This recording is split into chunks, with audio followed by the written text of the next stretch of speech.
వినాలి.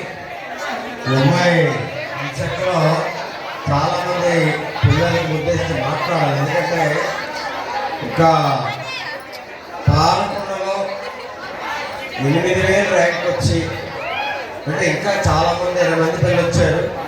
12,000, 13,000, 16,000 ఆ ర్యాంక్ సాధించినప్పుడు వాళ్ళ తల్లిదండ్రులు ఫోన్ చేసినట్టు మాట్లాడారు. ఎంత హ్యాపీ ఫీల్ అయ్యారంటే కొన్ని లక్షల రూపాయలు ఖర్చు పెట్టి చైతన్య నారాయణలో కోచింగ్ తీసుకున్నప్పుడు కూడా ర్యాంక్ 70,000, 1,00,000 వచ్చాయి.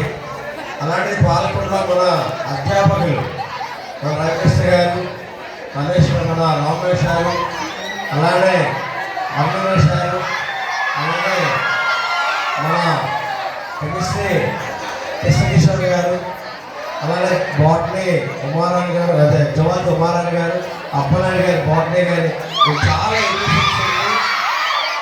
ఎందుకంటే చాలామంది వైజాగ్ ఎక్కడెక్కడికో కోచింగ్ వెళ్తారు, కానీ మన పాలకొండలో ఉండి మంచి ర్యాంక్ సాధించిన తనకి మనందరి ద్వారా అధ్యాపకుల తరపున మరి ఈ చిన్న బహుమానం అనేది, ఈ బహుమానం అనేది కాదు జ్ఞాపకం అనేది దాన్ని అన్న కూడా మాట్లాడుతుంది. ముందుగా నేనే చెప్తాను వాటి